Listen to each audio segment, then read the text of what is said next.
ในวันที่25 เมษายนสหพันธ์แม่หญิงองค์การกวดสอบแห่งรัฐเปิดกล่องประชุมใหญ่ครั้งที่ 3 ของตน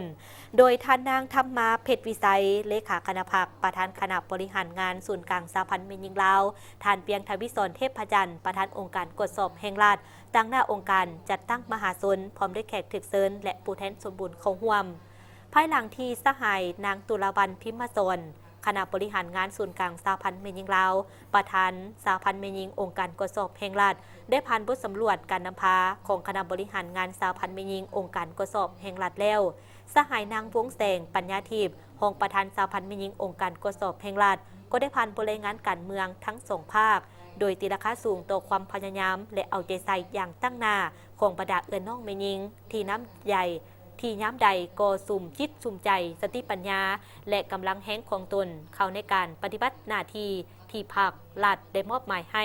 ซึ่งได้ยกให้เห็นถึงผลงานการเคลื่อนไหวเปียกงานที่พ้นเด่นสามารถยันได้ผลงานที่พ้นเด่นเป็นต้นถือเอาเปียกงานการศึกษาอบรมการเมืองแนวคิดเป็นเปียกสำคัญและต้นต่อเพื่อให้สมาชิกสหพันธ์แม่หญิงทุกคนมีแนวคิดอุ่นเอียงทุนเทียงเสื่อมั่นต่อการที่นำพาของพรรคของการจะตั้งทุกขั้น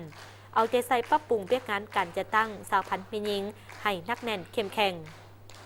พร้อมเดียวกันนี้คณะพรรคและคณะสหพันธ์แม่หญิงยังได้สุ่มใส่เปียกงานก่อสร้างพนักงานเพศหญิงโดยได้สุกยุ่ส่งเสริมให้สมาชิกสหพันธ์แม่หญิงได้รับการพัฒนาตนเองทั้ง 4 ด้านเพื่อยกระดับความรู้ความสามารถของตนอย่างครบด้านติดพันกับเปียกงานวีซ่าเฉพาะสามารถบรรจุเข้าในตำแหน่งนำพาคุ้มครองที่สามารถตัดสินปัญหาได้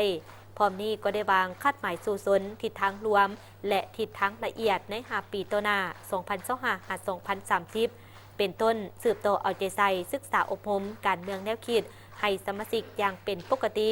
ปรับปรุงการจัดตั้งสหพันธ์แม่หญิงแต่ละคันให้นักแน่นเข้มแข็งถือเอาคำควรและข้อแข่งขัน3 ดีของสหพันธ์แม่หญิงลาวติดพันกับขบวนแข่งขันหักษาและพัฒนา